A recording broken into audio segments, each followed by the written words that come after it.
Hey, what's going on? It's your boy BT, and I came here to talk some boxing with the thousands of True School Sports subscribers. Now, the Nordic Nightmare himself is coming out. Robert Helenius, fresh off his win against Adam Kalnaki. And he's just laying it out to you guys rugged and raw. Rugged and simple. Plain and simple, in layman's terms, it's easy for anybody to read. He says, if I fight Joshua, Finland will have a new world champion. Talk that talk. Talk that talk, Robert Helenius, because listen, Robert Helenius has been around for a minute. He's been grinding for a while. He was with Emmanuel Stewart back in them days. He trained with Tyson Fury while Fury was working with Emmanuel back in those days. So for him to score a win against Kalnaki, he's positioned himself to potentially get a fight with Joshua down the line. Obviously, he's not very high on that priority list at the moment because he's the WBA gold champion, which I'm not really sure what that does for you. But he's the WBA gold champion. He's come out with a big win against Kalnaki.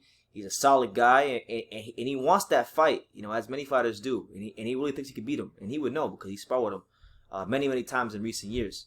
So here's what Helenius told Boxing Scene in regards to Anthony Joshua and fighting him. He said, I quote, if I fight with Joshua, that would mean that Finland will have a new world champion. Ooh. He said Finland will have a new world champion. He said, he then went on by saying, I think it would be a really interesting fight. It would go well for me. I've also been there sparring with him, so I know him a little bit. He's a good guy. I like him a lot, but he's standing in my way for the title, so I have to take him down. What else?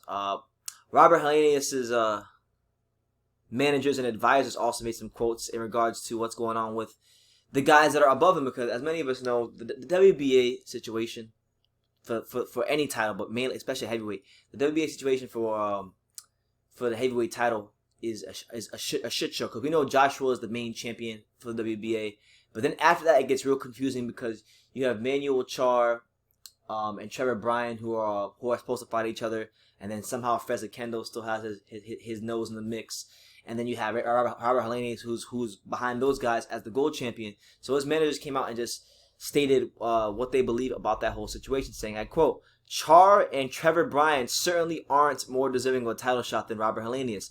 Neither of them has beaten anyone near the caliber of Adam Kalnaki. And that's just what it is. That's just what it is. But in regard to this fight, listen, he sent Anthony Joshua a warning. I first heard about this video.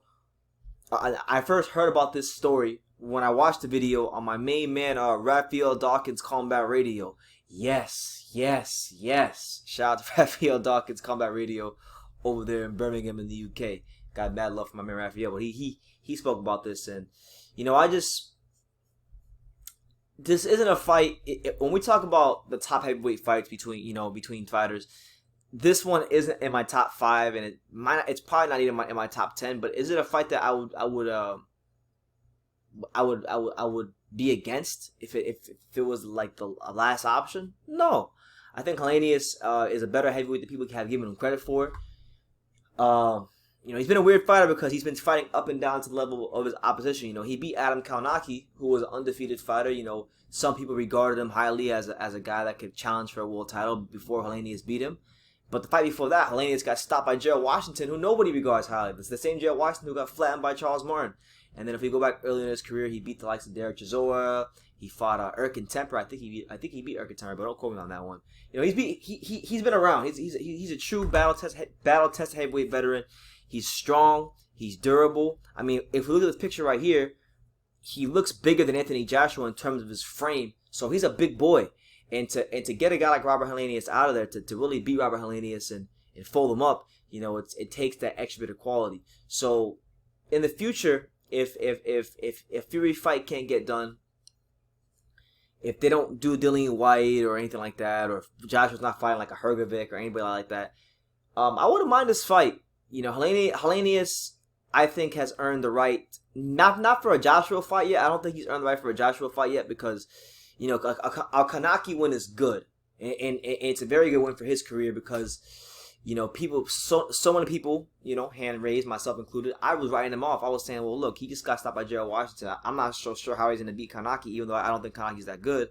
If he loses to the Gerald Washingtons of the world, how seriously can I really take you going into this fight? And he proved me wrong. He proved that those triangle theories and and those things in boxing, once again, do not work, and you should stop applying them to any sort of fights when it comes to this sport. But I think he still needs one more quality win. So I would say this. I would say this for Robert Helenius. I think he's earned the right, and he's earned the right to a fight with a guy like Luis Ortiz or Andy Ruiz. You know, one of the bigger names within the PBC stable. He flattened Kaunaki, so I would say step him up, let him fight Ortiz, and let him fight Andy Ruiz Jr. And more so Andy Ruiz Jr. If he can beat Andy Ruiz Jr., someone like that, if he could fold him up, then I think that would warrant a Joshua fight. I think then we could say, well, look, this guy, Helenius, was not really supposed to be much. He fought Adam Kaunaki as the underdog, folded him up like a blue steel chair.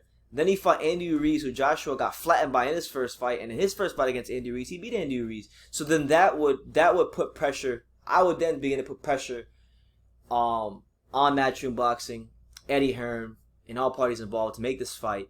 If, you know, obviously, of course, they're not fighting like Tyson Fury for undisputed, because then that would trump everything.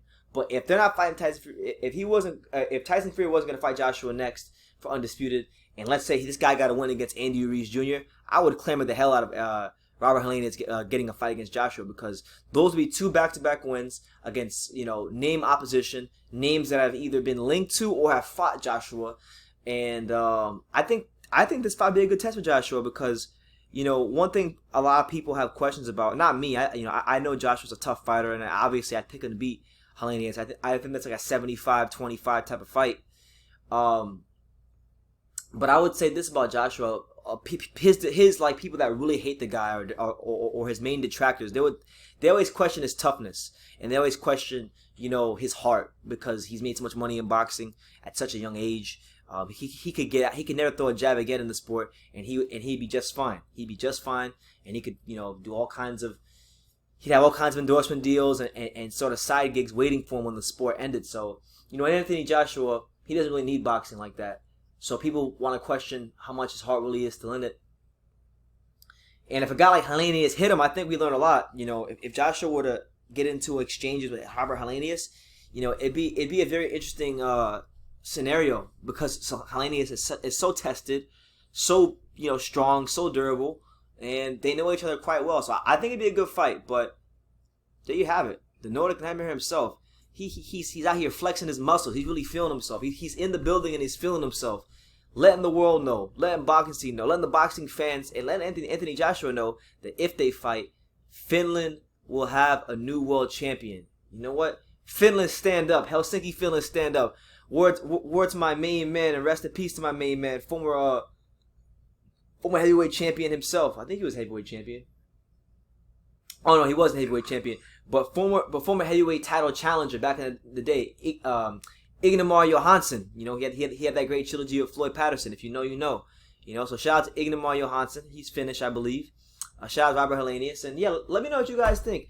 What do you guys think about this matchup? How do you think it would go? And what kind of chance would you give Robert Helenius if he fought Anthony Joshua? I give him like a 25% chance, just because I think, you know, Anthony Joshua has matured to the point where he knows kind of who to trade with and who not to trade with. And this is a guy that I don't think he wants to trade with. So he's got to use his boxing skills, his youth, his speed, his combination punching, and play some shots. And I think eventually he might, if he doesn't hurt Helenius and stop him in the middle of the later rounds, I think we'll get a decision. But let me know what you guys think in the comments down below. Robert Helenius says that there will be a new world champion from Finland if he ever fights Anthony Joshua.